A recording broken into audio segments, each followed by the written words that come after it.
नमस्कार दोस्तों, IAS pointer की इस नई सीरीज़ में मैं आपका स्वागत करता हूं।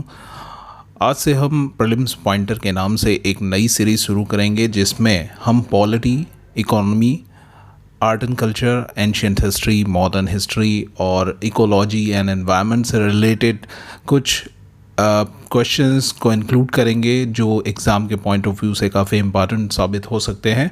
सो first of all, in this series we are going to start a polity quiz in which you will get all the questions related to polity and constitution that may be useful for your forthcoming examination, be it UPSC civil services examination or state level examination, because as we know that polity is an important constituent of all these examination. So without further delay, let's start our polity quiz.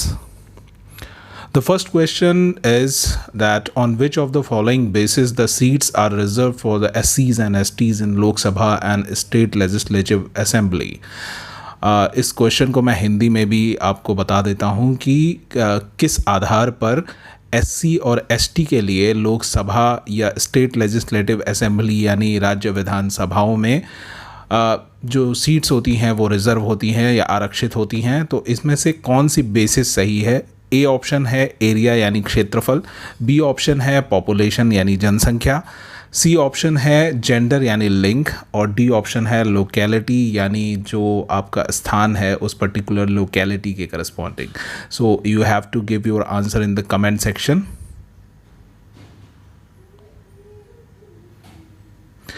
So the correct answer of this question is option B, और इसका जो explanation है वो ये है कि seats are to be reserve for the scheduled caste and scheduled tribes in the Lok Sabha और lower house of the parliament and the state legislative assembly on the basis of population ratios.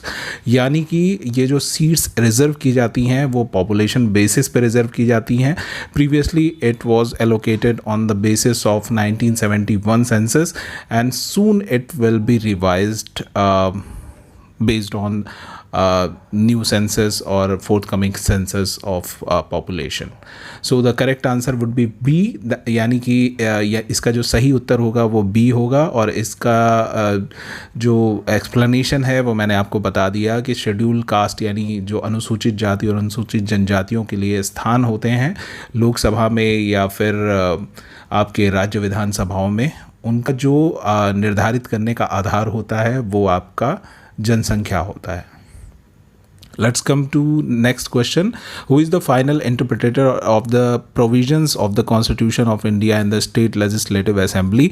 यानी कि जो राज्य विधानसभाओं, भारत के संविधान में राज्य विधानसभाओं के संबंध में जो फाइनल इंटरप्रेटर होता है यानी जो कॉन्स्टिट्यूशन का फाइनल इंटरप्रेटर होता है वो कौन होता है? इसमें से चार ऑप्शंस हैं। The first option is speaker, second is president, third is prime minister and fourth is chief minister. So you have to give your answer in the comment section. आपको अपना सही उत्तर कमेंट सेक्शन में नीचे देना है।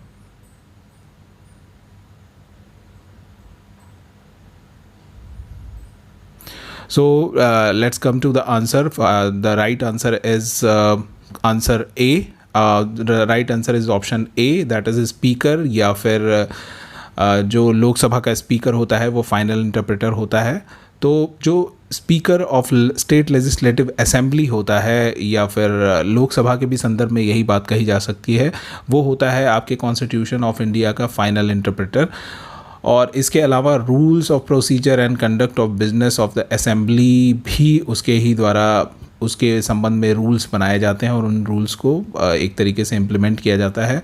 And also the legislative presidents with in the assembly. So the correct option would be ए, यानी कि विधानसभा का जो अध्यक्ष होता है वो फाइनल इंटरप्रेटर होगा किसी भी संबंध में निर्णय लेने के corresponding. Now come to the third question. Salary allowance and other service conditions of the state chief information commissioners are similar to which of the following? यानी कि जो वेतन और भत्ते होते हैं स्टेट चीफ इंफॉर्मेशन कमिश्नर के, वो किसके समान होते हैं निम्नलिखित में से? तो पहला ऑप्शन है इलेक्शन कमिश्नर यानी कि चुनाव आयुक्त, दूसरा है chief secretary of the state यानी राज्य का मुख्य आयुक्त जो होता है, तीसरा ऑप्शन है चीफ इंफॉर्मेशन कमिश्नर यानी कि मुख्य सूचना आयुक्त, और चौथा ऑप्शन है chief justice of supreme court यानी कि सर्वोच्च न्यायालय का जो चीफ जस्टिस होता है वो। कमेंट बॉक्स में अपने आंसर आप दे सकते हैं।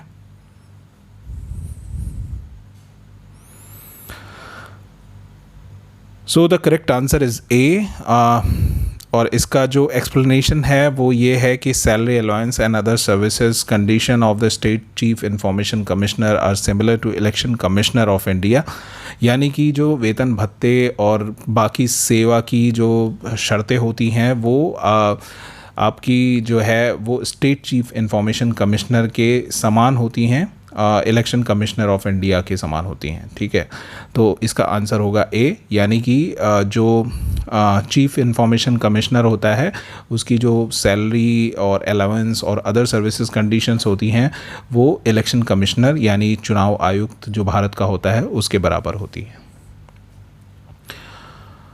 Now the fourth question is, obviously it is having more than one statement, and these kind of questions are often asked in UPSC civil services examination, and now the trend is reflecting that these kind of question is also being asked in state public service commission. So let's have a look at these kind of questions. So last two questions would be these kind of questions only, in which you'll have to eliminate one of the option.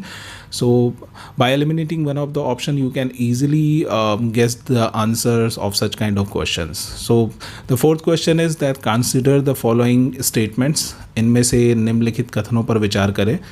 The legislative assembly consists of representatives directly elected by people on the basis of universal adult franchisee, यानी कि जो आपकी विधानसभाएं होती हैं उसमें जो आपके representative होते हैं वो डायरेक्टली इलेक्ट होते हैं लोगों के द्वारा, और उसका जो आधार होता है वो यूनिवर्सल एडल्ट फ्रेंचाइजी होता है।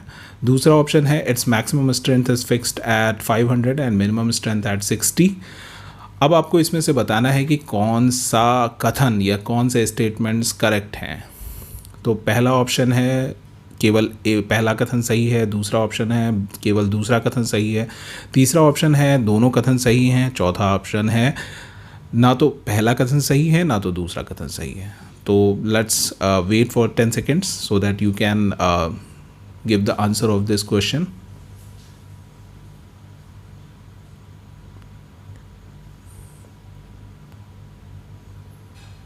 सो the correct answer is C, that is both the statements are correct. और इसका जो विश्लेषण है वो ये है कि लेजिस्लेटिव असेंबली में जो लोग होते हैं या जो रिप्रेजेंटेटिव होते हैं वो आपके यूनिवर्सल एडल्ट फ्रेंचाइजी के बेसिस पे चुने जाते हैं लोगों के द्वारा डायरेक्टली। यहाँ पर एक चीज़ वर्ड काफ़ी इंपॉर्टेंट है, that is directly word important है, यानी कि डायरेक्ट लोगों के द्वारा इलेक्ट होते हैं।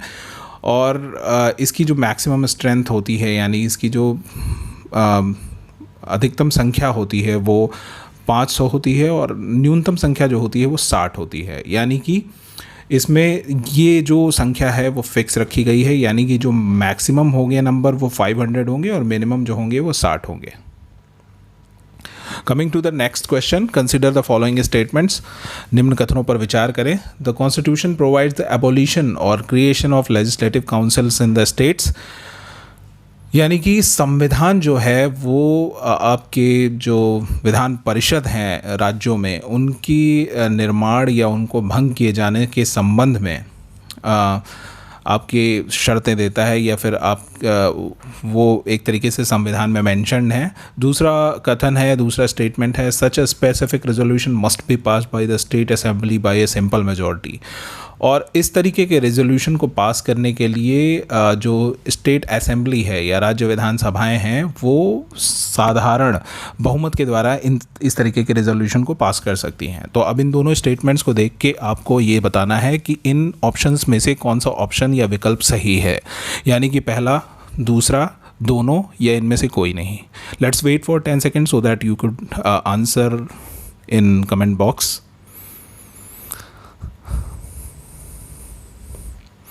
Okay, let's coming to the right answer. The correct answer would be A, that is one only. So that means that a specific resolution cannot be passed by a state assembly by simple majority. So what would be the explanation of this? That constitution provides for the abolition or creation of legislative council in a state, यानी कि संविधान में इसके संबंध में सारी चीज़ें वर्णित हैं. Accordingly, the parliament can abolish a state legislative council where it already exists or create it where it does not exist. यानी कि ये जो अधिकार है वो संसद के पास है कि वो संविधान परिषद को या तो एबॉलिश कर सकती है या फिर क्रिएट कर सकती है जहाँ पे ये नहीं है. If the state legislative assembly is concern state passes a resolution to that effect. लेकिन इसमें भी एक कंडीशन ये है कि जो विधान परिषद है या विधानसभा है वो विधान परिषद को गठित करने के लिए या उसको भंग करने के लिए कोई रेजोल्यूशन पास करती है या नहीं करती है. अगर वो ऐसा नहीं करती है तो फिर इस संबंध में संसद को कोई अधिकार नहीं होगा. Such a specific resolution must be pass by the state assembly by a special majority. यानी कि जो सिंपल मेजॉरिटी आपके विकल्प में या आपके स्टेटमेंट्स में लिखा था वो नहीं है. स्पेशल मेजॉरिटी यानी विशेष बहुमत से ही ये चीज़ें पास की जा सकती हैं. यानी कि और स्पेशल मेजॉरिटी क्या होती है? स्पेशल मेजॉरिटी होती है total membership of the assembly and majority of not less than 2/3 of the members of assembly present and voting. So I hope that these kind of questions are very important, and these kind of question might confuse you despite of having a good iteration of revision, but I hope that these kind of initiative would certainly help you. So keep watching our channel, and if you have not subscribed our channel, then go and subscribe it. Thank you.